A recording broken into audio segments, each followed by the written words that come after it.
and find out. And you'll be the first to know as soon as we can tell you. Next question is for Annie Greer from CNN. Hi, Congressman Ryan. Thank you again for taking the time to do this. There's so much to ask about here, as you're saying, there's so much is unfolding, and it's given the time that we're in. We want to look back and think about the investigation, but there's also so much coming forward, as you mentioned, with inauguration. What can you tell us about what plans are being put in place to increase security, to more so than what that was already put in the budget for inauguration in light of what happened last week? Well, there's going to be additional money that we're going to have to provide through the Legislative Branch Appropriations Committee. We're going to have to figure out how to make that happen, but I'm committed to making that happen. I know Speaker Pelosi is committed, Chairwoman Rosa DeLauro. We're all committed to making that happen, whatever the number may end up being. You're probably, if you're in DC and you're out and about, you're probably seeing some of the global fencing, creating a perimeter of an unscalable wall. We have activated a number of National Guard units and from a variety of different states. It will be a significant number. That number will be based on the threats that are out there, and those numbers will be significant. I can just tell you that. I don't know if we want to release any specific numbers as of yet, but it will be significant. There will be a good deal of security in addition to the Capitol Police, in addition to the Secret Service, in addition to the Park Police. We will make sure that Washington, D.C. Is secure for the administration of the oath of office to Vice President Biden, and that everybody there will be safe and secure, and we will have a smooth transition of power. The states have been incredibly generous. And mind you, and I do want to make this point because I didn't really think of it today until I was talking to General Hokanson, that the National Guards, they obviously have responsibility in their own states. And now we're calling on some of them to help here. And this is also probably going to take away from some of the vaccine distribution issues in some of these states where the National Guard was involved. So when we're thinking about what these domestic terrorists or the rioters or the insurrectionists or however we want to call them, definitely domestic terrorists as far as what was happening last week. But they are continuing to pull resources away from us being able to deal with the virus and the distribution of the vaccines. So this is having a ripple effect throughout the entire country as we begin to try to deal with these surges in coronavirus cases and deaths and people in ICUs and all of that. So I thought that was an interesting point that maybe all of you could help amplify too. This is not just about Washington, D.C. This is going to have a national impact because of that. Next question goes to Chris Marquette. Hey, Congressman Ryan, thanks for taking the time. Appreciate it. Recently, you said you supported the union's call for, Acting Chief Pittman and Assistant Chief Thomas to resign. What is it like working hand in hand in preparation for the inauguration with them, after, calling for them to resign, essentially? And number two is who is ultimately to blame for this miscalculation of intelligence? I mean, I know Chairperson Lofgren spoke at length with Chief Sund, former House Sergeant at Arms Paul Irving on January 5th. And the day before that, it was, the day before the insurrection. And they both assured her that, hey, everything's good. We have, we can efficiently get help. It seemed as if, they were saying that, everything was fine. And then, come Wednesday, and also according to you, making assurances to you. So I was just wondering, like, how do you go forward with Acting Chief Pittman? With what you've said and what the union has called that, saying that they do not have trust in their leadership. And one other thing is, I know there have been a lot of, mental health questions about, how Capitol Police officers are doing and other officers, MPD, who have assisted and everything like that. What's the way forward on that front as well from your vantage point? Thank you. That's a great question. I'm glad you asked that. First, look, we're in a very difficult time right now. This is, yes, I do think we need a complete change at the top, but we've got an immediate job to do. And I think the interim chief is committed to doing that. And, we've got to move forward, with who we have in place right now. I think that's going to be important because we do need a chain of command. We do need people in charge. I think there's enough people to make sure we do it the right way. And look, I talked to the interim chief on January 6th, and it was not a very pleasant conversation. I couldn't get a hold of Chief's son, and I spoke to her, and you could imagine, what I had to say about taking care of business. And so, but here we are, and we've got to just come together now and rally around each other to make sure that this is a safe inauguration. And we're committed to do that. We got to find out a lot of the blame game, a lot of comments. I saw Chief's son interview, read with great interest what he had to say. You're right. We were given assurances. I was personally given assurances the day before, as was Chairwoman Lofgren, about being adequately prepared, no problems, and we had enough backup and all the rest. So we're very disappointed by that. And again, back to the first question, it's about trying to establish some trust again with the Capitol Police because of everything that has been said and done. And we're going to continue to do that to tease out exactly what these conversations look like and who was involved with them. And we need to have conversations with all of those different entities, from the mayor's office to Chief's son, to the sergeant at arms, who we can't seem to find, and all of these other people that were involved. That's gonna take a little bit of time. That's gonna be an investigation or oversight, however we want to call it, and that needs to get done, get to the bottom of that. But for our purposes now are to make sure that there aren't any bureaucratic snafus, any holdups, any delays, that there is approval already before we even get to an inauguration day, with as many National Guardsmen and women that we could possibly need, that they are ready and teed up and close by to be able to stop anything that may potentially happen without having to make, other than a phone call or a text, send them over. Here we are, come to this area. Other than that, everything should be teed up and ready to go with equipment, with the rules on use of force and what that may look like, and making sure that all the guardsmen are prepared. I will be going down to talk to the guardsmen tomorrow and Wednesday when I'm down there, as well as the Capitol Police. Gus is going to take me around to make sure that they know that, we love them and we support them and we're going to be here for them. And to the question about, what's going on with the trauma and the stress and the post-traumatic stress, I've done a lot of work in this area with regard to veterans with post-traumatic stress.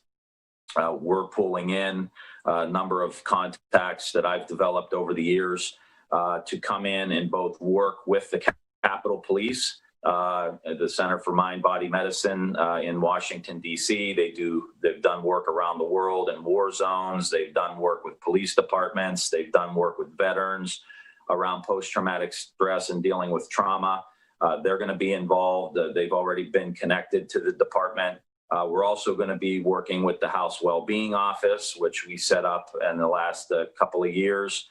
They do a number of things for staff, because there were so many staff members that were affected by this, straight trauma. And so we're going to be asking people from around the country who are involved in different organizations, primarily those who do work with veterans, to be involved and to help us through this time to make sure that the Capitol Police are prepared.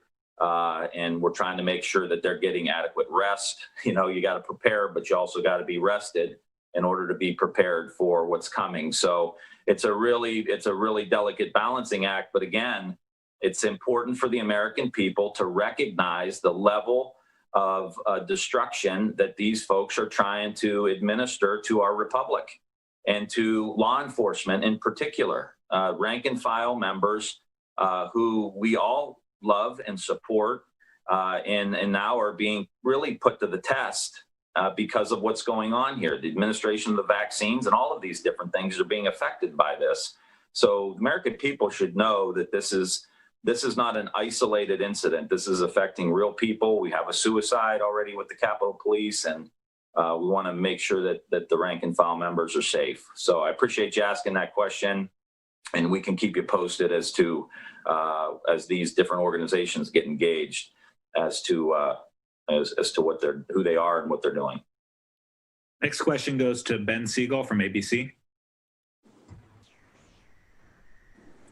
Thanks for doing this, Congressman. Can you hear me? Yeah, hear you fine. Would you mind clarifying something you said earlier in the conversation about Capitol Police officers being suspended and one being arrested? Is that what exactly is the nature of that episode? And then also, there was a report today that some Capitol Police officers had turned in their guns because they had to do with, so concerned about what they might do to themselves and concerns about trauma. Is that something specifically that you have heard of, that you've discussed with the interim chief? I heard that after I talked to the chief, and I hadn't heard anything more about that. I heard that from some of you in the press who mentioned it to me, but I've not had any information on that. Back to the original question, I know that there were two people suspended. One was the selfie officer, and another was an officer who had to put a MAGA hat on and started directing some people around. I don't know if letting them in, letting them out, exactly what it was, but it was the interim chief determined that to be immediate, qualifying for immediate suspension. And then the other one, I can get more information, maybe report back to you on it. But somebody was arrested, and I can get you more information on that as that unfolds. I believe it was, but I should not go too far down that road. But the point is that the main point, we'll get you the information. But the main point is the Capitol Police are looking at everybody involved that could have potentially facilitated at a big level or a small level in any way. Those are being investigated now, and I think it's important that you know that they're trying to crack down on any of that, because again, we need all hands on deck moving forward, and we can't have somebody protecting on the inauguration that was not doing the job during the January 6th event. And just one quick follow-up for you: have you come across any specific evidence that some of these rioters were targeting specific members of Congress beyond these sorts of videos of people shouting things like "Where's Schumer? Where's Pelosi? Where's the Vice President?" Has there been any specific evidence found or uncovered that suggests that? No, not as of yet. But again, everything's being reviewed now. But I haven't had anything in particular to any particular member other than some of the leadership that you mentioned. Next question goes to Sabrina Eaton from the Cleveland Plain Dealer. Hi, Congressman. Sabrina, if you don't bring up the Cleveland Browns, I'm going to be very upset. Well, we're very psyched about them. I'm okay. Sure psyched too. But, I wanted to ask just a couple quick things. You had said, did you say that a Capitol Police officer was arrested for his role in this riot?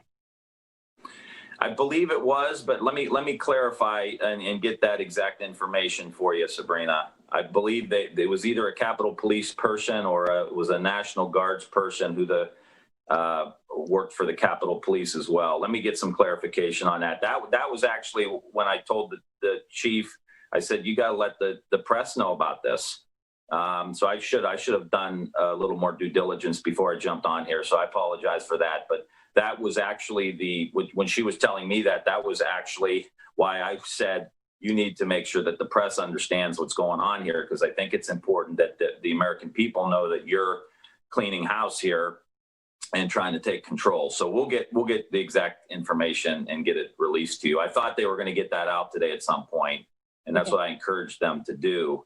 But we'll make sure we get that information to you. Again, as long as it's not going to affect any part of an investigation. Okay, I also wanted to just ask, there's going to be votes on impeachment and the 25th Amendment. What are your views on that?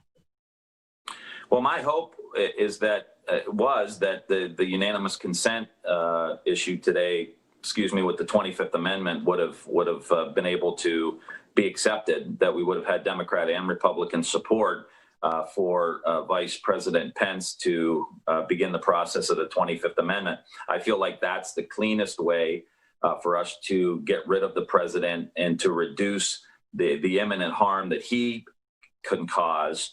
And I'll be supporting the resolution tomorrow, and then impeachment on Wednesday I will also be supporting. I just, think, as many of you know, my wife is a first grade school teacher. And when we have this conversation, this gets organized around, you need consequences for your actions. Set a terrible precedent for the president of the United States to foment an insurrection, direct people to go overturn a legal election in the nation's capital. In the Congress have no response. And but trust me, I understand people who say, well, it's just going to be a few more days and then he's going to be gone. But we also have to look forward to future presidents. Also, I think it's important that a lot of our Republican colleagues have an opportunity to communicate to their constituents just how firmly committed they are to the Constitution and to the democratic republic and to the process of peaceful transition of power, and be able to cast their vote either for saying that the president's behavior is completely unacceptable, to join with all of the technology companies and tech platforms and the PGA who are going to not use his clubs, golf clubs anymore, the Wall Street Journal, even Republican senators like Toomey and others are coming out. They should have the opportunity to record their vote for posterity as to where they stand.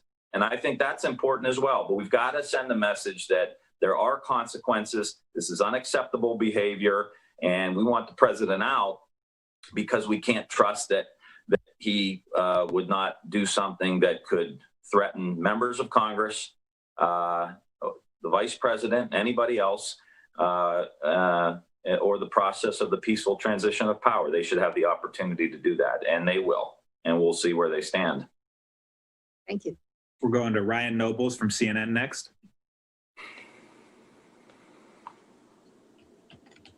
Congressman, can you hear me? Oh, yeah, here we go. Hey, okay, fine. Two questions for you. First, if you could maybe expand a little bit on the phone call that you had with the chief of the National Guard, and in particular, was he able to offer any clarity on the conversations between he and the chief of the Capitol Police? Because it seems to be a lot of confusion between the two of them as to whether or not they were in a position to be called up, whether they were not in a position to be called up. Based on what you've seen from the interviews that the Capitol Police chief has given compared to your phone conversation, do you feel like you have any clarity as to exactly how everything went down on that day? And then I have a follow-up when you're done. Not yet. I didn't speak to the chief of the DC National Guard. This was the chief of the National Guard Bureau, which is kind of the umbrella group for all of the state National Guards. He wasn't brought in until later in the day, evidently, when they started talking about going outside of DC with additional help from additional states. So he was brought in, it's my understanding that he was brought in a little bit later, and so didn't have a whole lot of information as to the back and forth between the chief and the DC National Guard, between the chief and the sergeant at arms and all of those other conversations. So we've got some work to do to try to really tease that out, and we're in the process of getting that information. But those are all going to be very key conversations. Again, the lag in the chief's original request, as he stated, and that the Department of Army stated, and then the time frame, the lag between when even the DC National Guard was able to get there, and then the original 340 that were activated, and then later the full 1,100. The lag time was just completely inadequate, and we need that's what we're trying to learn from this, is like, how do we cut through that? And in part, it's going to be to have a lot more National Guardsmen on the ground to be able to act quickly, to support, and if needed, and they'll be around for that, so that mistake won't be made again. We're going to make sure that. Okay, and then to follow up, there does seem to also be some confusion as to the guidance Capitol Police were given as to the use of lethal force. Have you gotten any insight into that? And then extending it out to the inauguration and beyond, is that going to be an emphasis in the planning and the security of the inauguration to make clear when lethal force is acceptable and exactly the type of lethal force that can be used? Yeah, I mean, I don't have a background in law enforcement. My job is to ask the right questions, and I believe that we have been asking the right questions. And so what we're understanding is they have, especially the National Guard, they have rules on the use of force. And those rules basically start with and lead with de-escalation. And then it evolves into something that looks a lot like self-protection and self-defense, and then moves on to defending others who may be in jeopardy, and then it moves on to deadly force at some point. And I want to make sure, and I said this very clearly on the conversation this afternoon with the National Guard, that there needs to be absolute clarity that if a mob starts pushing through a gate or pushing through a checkpoint, what are the responsibilities of that National Guardsman? Now they are there to monitor and shore up. It is the police officers and police departments and others in law enforcement that would actually be charged with dealing with that particular situation. But again, and I said earlier on TV that, there's a lot of Americans saying, why wasn't anyone shot? Why weren't there warning shots? Because clearly it had moved past any possibility of de-escalation. And clearly lives were being put at risk. People were already getting trampled. Cops were getting squeezed into doors. The mob rule had taken over. So I just want to, not necessarily for my purposes, but I figure if they got to explain it to me, everyone else is going to know about it. What are those levels?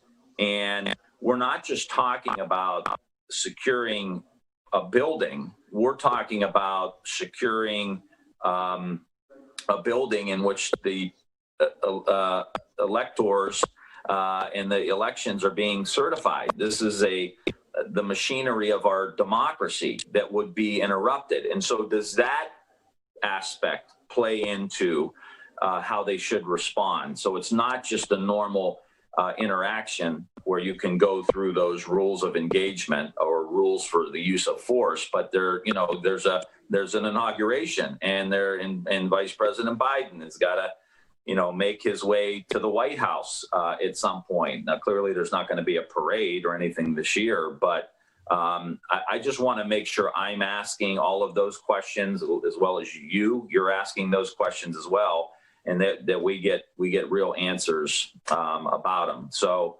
That's basically, what we're trying to do to make sure that everybody knows that business is going to get taken care of. And, I'm not here to be a tough guy, but I am here to say, if you're messing with this process, if you want to, try to attempt to kill and members of Congress or anything like that, then you need to be handled accordingly. Great. Thank you, Congressman. I appreciate it. The next question goes to George Nelson from the Business Journal. Hey, George. Congressman, how are you doing this afternoon? Thanks for talking to us. One real quick question, then something on the National Guard. First, were you contained with the Congresswoman who tested positive for the coronavirus? Or were you sheltering with the Congresswoman who had tested positive for the coronavirus? I was in that room for a period of time. I don't remember seeing her, so I don't think I was necessarily close enough. And I'm going to get a test tomorrow just to be sure. Now, as far as the National Guard, how far out are they reaching for National Guard troops, and how concerned, or what issues does that bring up, considering that we're hearing reports today that there are demonstrations planned in all 50 state capitals leading up to and on Inauguration Day? Yeah, well, there are, I believe, over 300,000+ National Guard members throughout the country. Maybe more than that. We can get you the specifics on that. But there's adequate numbers to protect, state capitals and other things, as well as lend members to come to Washington, D.C. I think all 50 states are engaged. I know that the National Guard Bureau had a call, I think yesterday or the day before, with all 50 states. As I said, the states are being very generous with whatever support that we would need, but they also have things in their own state. But I think they're more than they have more than adequate force power to be able to take care of all of those issues. It may, as I said, it may interrupt some of the stuff that's happening with the vaccine.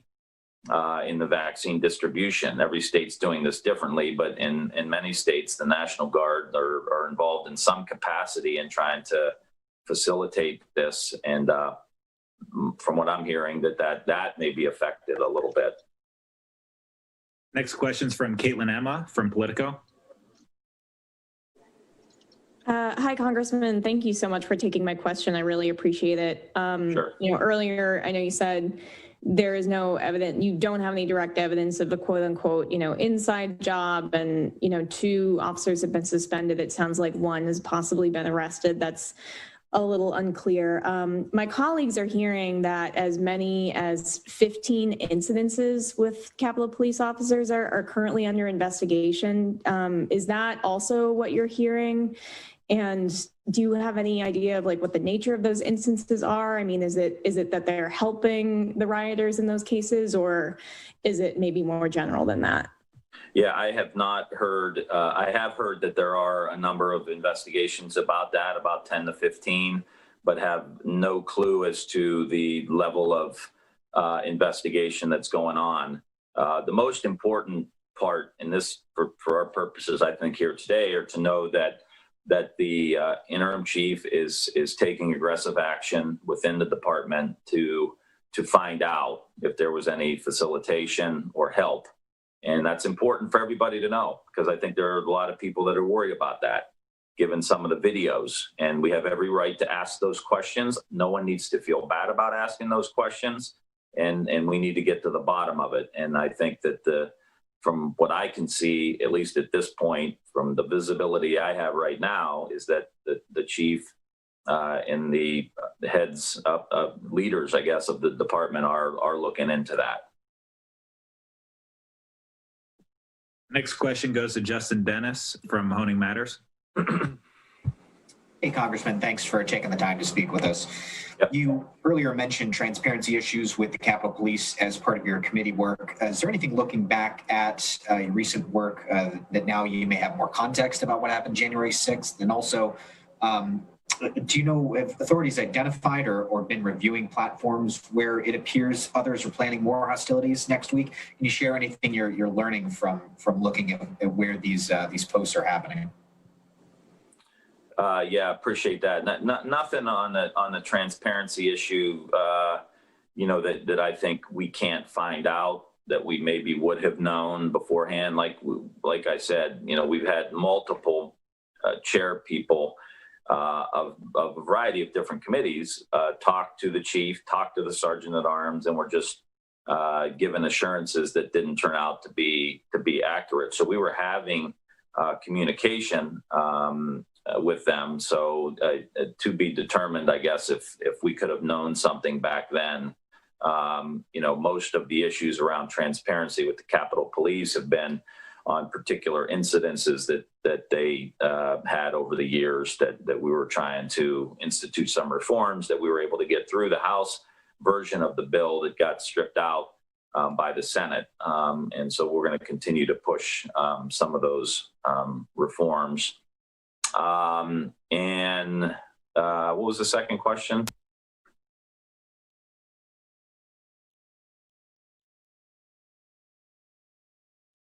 Let me pull Justin. Sorry. Okay, now I'm unmuted. Thank you. The other question was have you been learning anything from these platforms where others appear to be coordinating more hostilities for next week? You've been looking at those. Can you share anything? Yeah. I don't have anything more than you probably know or see, or that your friends are texting you or emailing to you, or that you see on social media. And obviously there's a lot to be concerned about, and all of this information, clearly it's open source information. It's making its way to the FBI and the Secret Service, and they see it as well. And so that's what ends up driving a lot of the numbers of about exactly how many guardsmen we need and how many states need to be involved, and all of that is being driven by what's happening with the intel. But a lot of it, again, is open sourced, and we're seeing it, and we're concerned about it, and we're gonna adequately address it. Next question goes to Niv Ellis from The Hill. Hi, thank you. Yeah, I appreciate you doing this. I wanted to ask, Mayor Muriel Bowser of DC has basically told people to stay away from the inauguration, to participate in it virtually. Do you share that view that people should avoid attending the inauguration? I mean, I don't see any reason why you should come. To me, it's an event that obviously with COVID and everything else, we were planning on having a much more reduced inaugural.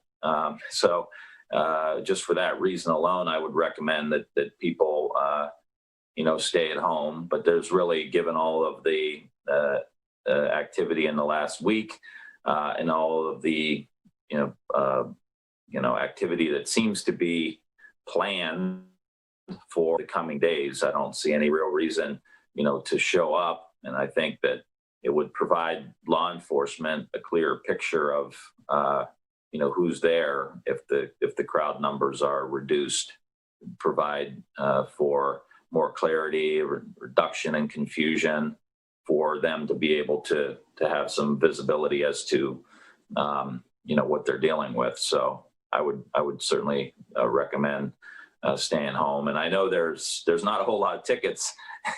I still get people texting me, "Hey, can I get 8 inaugural tickets?" And I'm like, no, you can't.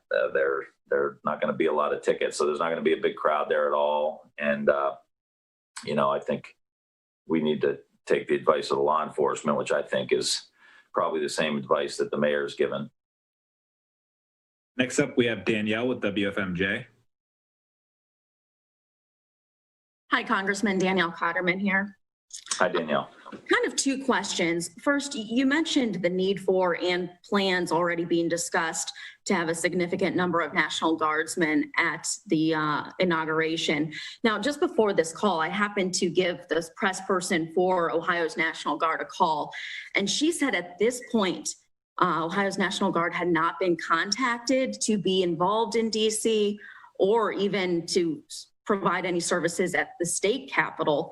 Is that surprising to you? Is that something that maybe should be taking place, or are we just getting these troops from other states? Yeah, well, basically what they do, because it's most convenient, is to tap into the region surrounding the area where you would need the National Guard. So that would be East Coast, going even up into New Jersey and New York, which can provide an ample number of guardsmen. So I think my understanding is there was a call with everybody. Not everybody was actually activating people to come down to DC. There's a significant number, I will tell you, that have been activated and that are either in DC or on their way to DC from those surrounding states. And if we need more, then you'll see, the Ohios and Kentuckys and moving further south into maybe North and South Carolina, getting tapped into to bring people in. And that's usually the process that they use. And I think for our purposes here, that enough can be generated from the surrounding region.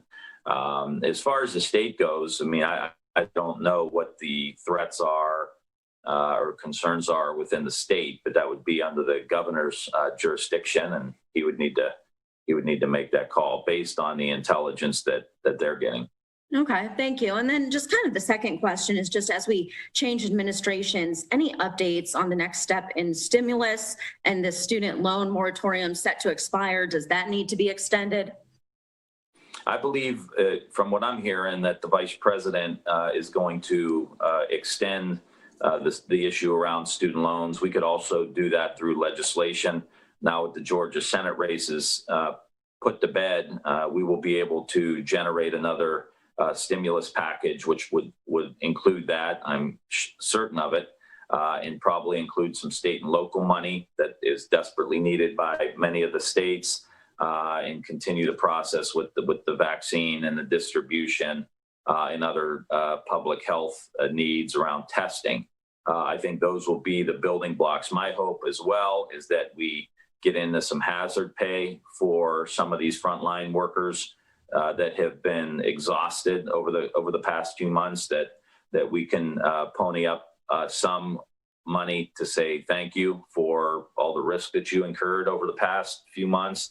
So that I think that's coming, and I hope that not too far after that we are into an infrastructure bill where we can put $1.5 or $2 trillion of serious investment into rebuilding the United States and to rebuilding, both the public infrastructure, public parks, our downtowns, our water, our sewer, just have a significant impact in the country, as well as broadband. So I hope that's coming as well, right on the heels of any new stimulus package. Thank you. Mm-hmm. Next question is for Jay from WKSU.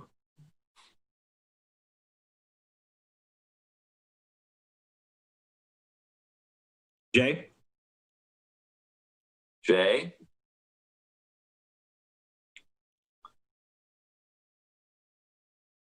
All right, we can move on. Next question is for Yulon from CNBC.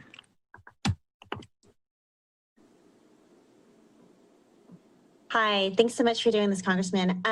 You mentioned now, I think twice, that the deployment of National Guard to help with the security around inauguration and security around other state capitals could be detracting from the vaccination effort. Can you talk a little bit about what specifically you might have heard and the concerns you have around that?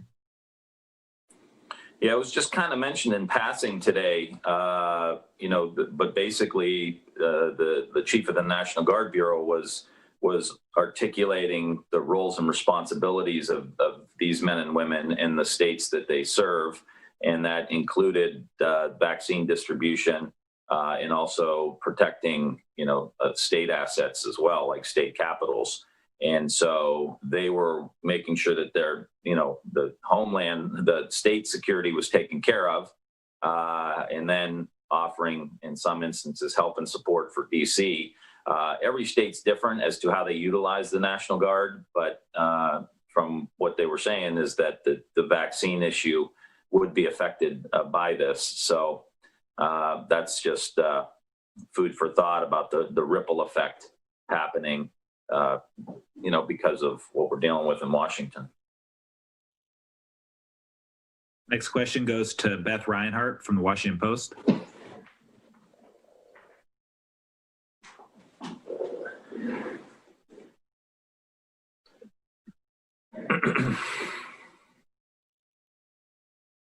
Okay, we're gonna move to. Hi, I'm sorry. There you go. Can you hear me?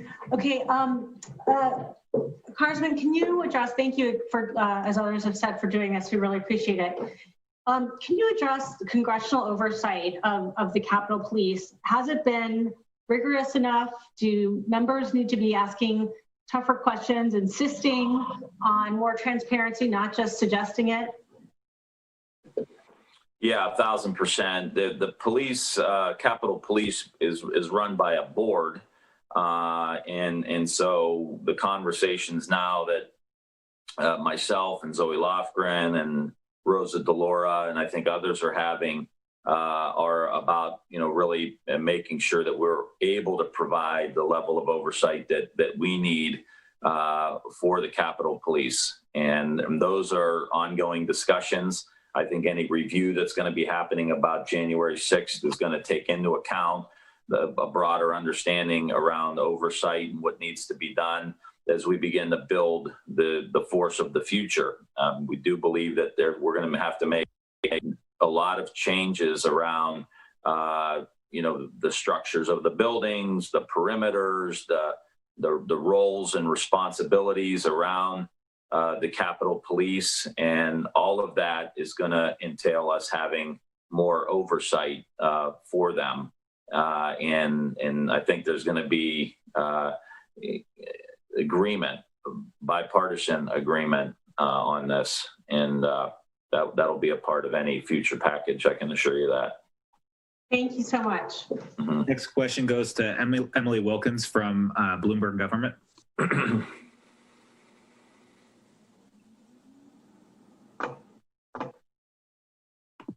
Hey, Congressman, thanks so much for doing this.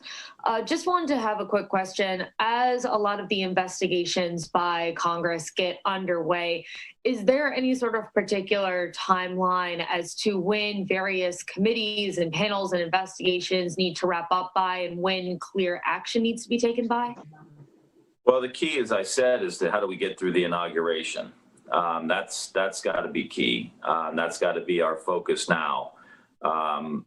Not to diminish what happened on January 6th, but like I said, pulling any elements of the data that we need from what happened on January 6th to be able to be applied to us doing a better job for the inauguration is going to be key. And at the same time, getting through the inauguration, securing the inauguration, having a strategy moving forward around the Capitol complex. But I think the oversight piece, I think, will start relatively quickly. Once we get moving, we'll probably have some conversations this week. I think there'll be talk about structure. Is there going to be a special committee? Is there going to be how exactly is this going to look? That, of course, will be determined by the Speaker and the majority leader in the Senate. It will be a bicameral committee. What's it look like? But that's already in the works, and we should have some structure of how this will be handled. Outside experts that we would need to bring in, best practices around the country and around the world around security for different parliaments and around the world who may have a lot more threats than we do. How do they handle it? So there'll be a lot of research being done about it, and that's going to start relatively quickly, but probably in earnest once we get through the inauguration. Jay from WKSU is asking, if the House passes a new article of impeachment and the Senate decides not to resume session until January 19th, would the House proceed with the second impeachment trial after President Trump is already out of office? Well, it sounds like that may be the only option. You know, we're clearly, the clock's ticking. My hope, as I stated before, was the 25th Amendment, that Vice President Pence would have the courage to enact the process, to begin the process of the 25th Amendment. I think it's becoming clear he does not. My second hope is that Republicans, primarily in the Senate, would have the courage to, one, band together and maybe go to Donald Trump, like what happened to Nixon, and tell him he's got to go, or he's going to get convicted in the Senate. It's looking more and more like, there's not enough courage in the Senate, in the Republican caucus, to be able to do that. So the next option is we pass it, do what Mr. Clyburn mentioned, and that's have a period of time where we allow Joe Biden to begin his administration, especially around the vaccine and the distribution, the testing, and the economy, to be able to move swiftly in the first 100 days around these very key issues that he talked about during the campaign, that he has a very skilled team in place to be able to address these issues. And he should have the time to do that. And then then the Senate can then deal with the impeachment. And again, why? Trump's out of office, and there'll be a lot of people saying, hey, let's just sweep it under the rug. We cannot, as members of Congress, set a precedent that a president of the United States can foment an insurrection with, national terrorists here, domestic terrorists here in our country, to try to storm the Capitol in order to overturn a legal election and allow that to happen without any repercussions at all. That is a terrible precedent for the Congress to start. It's a co-equal branch. Article 1 is the first article of the Constitution, and that creates the Congress. It creates the people's house. And the whole foundation of the country was to break free from a king, from a monarchy, where the power was centralized. And then the king had ultimate power and ultimate authority, and that's why the United States was born. So to have a president move backwards, reminds us of why this country originally came into being. And it was to move away from power coming from above, but God giving power to the people, and the people giving it to the government to self-govern. And President Trump, what he's done over the past few weeks, and especially on January 6th, was to try to undermine that basic principle that we have in this country. And so for the Congress to stand idly by and allow him to do that without any repercussions, even if maybe the consequences aren't as timely as we want, we have to begin to articulate why, and the fact that there has to be consequences. And when you have the PGA Tour stripping him from hosting any PGA officially sanctioned events, pulling one from one of his clubs in 2022, when you have every major tech platform banning him, the president of the United States, not a 16-year-old teenager, but the president of the United States, when the Wall Street Journal, some Republican senators, we've got to take a stand. And it may be uncomfortable, and it may be inconvenient, and it may not be as timely as we'd like, but I agree that it has to happen, and I'll be supporting it. Next question goes to George with E&E News.